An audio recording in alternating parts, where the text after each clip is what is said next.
Michael Harpon, repose en paix. Partie 2. De Gonesse accueille les journalistes. Soyez les bienvenus. Voilà, la mosquée de Rouvreau que malheureusement, qu'on accuse qu'elle a radicalisé l'assaillant gonétien qui a fait cet acte barbare, lâche, indigne de notre religion. Alors, encore une fois, ils nous prennent un imam de la mosquée. C'est pas, ils n'ont pas dit un imam de quartier, un imam salafiste, un imam. C'est l'imam de la mosquée qui parle. Donc c'est vraiment, ils vont s'accuser entre eux. Donc lui-même, cet imam de la mosquée, où Michael Harpon allait prier, donc a dû rencontrer cet homme-là, a peut-être fait sa reconversion avec cet homme-là. Eh bien, regardez comment il crache sur lui. Regardez. L'assaillant gonétien qui a fait cet acte barbare, lâche, indigne de notre religion. Sa mosquée est au centre de toutes les attentions. Avec cette question, le tueur au couteau s'est-il radicalisé entre ses murs? Ici, il y a l'imam en chef Hassan El Ouari, le responsable de la mosquée, et un autre qui prêche dans la semaine et donne des cours de religion. Bonjour. Il est là. Bonjour mesdames et messieurs. Là, je me positionne. Voilà. C'est quoi votre question? Il est là, l'imam qui s'appelle Ahmed Hillel. L'imam qui s'appelle l'imam qui s'appelle imam. Donc c'est pas lui, hein, c'est l'autre imam. C'est lui qui est soupçonné d'être C'est pas l'imam de la mosquée. radicalisé et même fiché S. Avant d'arriver à Gonesse, il était imam à Sarcelles jusqu'en 2015 et l'ancien maire n'en garde pas un bon souvenir. Ce que lui reprochaient les Alors écoutez bien. responsables de la mosquée de l'époque, c'était des prêches qu'ils considéraient comme trop radicaux. Le fait qu'ils fassent rentrer un certain Ancien maire PS de Sarcelles. nombre de personnes qui étaient liées un peu à l'islam radical dans la mosquée, ils voulaient tout réformer, ils disent on ne sait plus quoi faire, on a une vraie difficulté. J'en informe immédiatement les services de renseignement territoriaux qui font leur enquête, et les services de renseignement nous disent oui, effectivement, cet imam pose problème, et la préfecture nous dit et dit aux responsables de la mosquée, mais de toutes les manières, ne vous inquiétez pas, nous avons compris le problème, il va faire l'objet d'une OQTF, d'une obligation de quitter le territoire français. 4 ans plus tard, Ahmed Hilali dispose d'un titre de séjour et se défend de toute radicalisation. Donc, comment a-t-il pu revenir si on l'a expulsé, ma foi? Suite. Le problème de Sarcelles, c'est un problème d'un salarié avec un patron. Ils m'ont dit, on déclare une part, et une part, on va te la donner en black, en noir, comme ça. Et c'est pour cela que j'ai été licencié par un licenciement abusif. L'obligation de quitter le territoire français, j'ai reçu ça. J'ai reçu ça. Mais le motif, c'est quoi? Il me reproche que je n'assume pas l'entretien et l'éducation de ma fille. Mais ça n'a rien à voir avec le radicalisme. À côté, certains fidèles écoutent religieusement les explications. On est arrivé à là.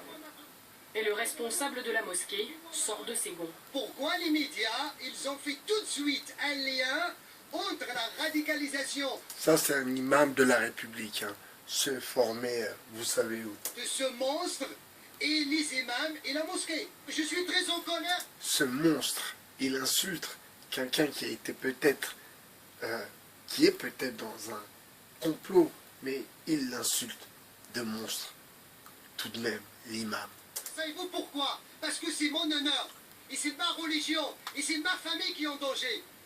Une tension bien perçue par le maire de la commune, qui maintient sa confiance à la mosquée, mais s'interroge. Lui n'a jamais reçu de signalement à propos de cet imam. Ah, bon. Nous devons savoir la vérité. Et il est totalement anormal, et je le dis, pour un maire sur un territoire comme le nôtre, d'être resté dans l'ignorance s'il y a des faits, s'il y a une réalité. Et c'est aussi inacceptable, donc il faut faire vite, parce que pendant ce temps-là, tout ça suscite de l'émotion, tout cela suscite des interrogations et des incompréhensions. Et on sait très bien que ça peut être lourd de conséquences. À Gonesse, une manifestation a été prévue demain en soutien à l'auteur de la tuerie de la préfecture de police, initiée par un militant politique du département. Michael Harpon n'est pas un terroriste qui a été animé par des revendications religieuses. Je crois que je ne peux pas être plus clair. Ce matin, la manifestation a été interdite par la préfecture, comme annoncé par le ministre de l'Intérieur. Donc, la manifestation a été interdite. Vous imaginez, mes amis? Alors à présent, on interdit les manifestations. Alors que au Japon, en Chine, ça manifeste partout. Tout le week-end, ça manifeste à Paris pour une histoire de carambouille, de gilets jaunes, de douille. Et là, pour Michael Harpon, que tu reposes en paix. Et tu vois, si il est cette heure-là, 2h51 du matin, que je pense à toi, frère, c'est vraiment que tu es victime d'un complot, j'en suis persuadé. Vous voyez, encore une fois, un moyen de faire, si vous voulez, fabriquer le consentement, encore une fois. Pourquoi il faut taper sur l'islam? Regardez, regardez ce qu'il se passe. Regardez, ils ont encore frappé. Vous voyez? Là, j'adresse cette vidéo aussi à ceux qui ne sont pas musulmans. J'adresse cette vidéo à ceux qui ne sont pas du tout même religieux, du tout. Et je suis sûr que vous, n'étant pas du tout religieux, eh bien, vous avez bien compris que c'est sur l'islam qu'on veut taper. Et vous savez que c'est cette communauté qui se pense toute puissante qui tape sur l'islam. Je vous souhaite une bonne nuit et j'ai profonde pensée pour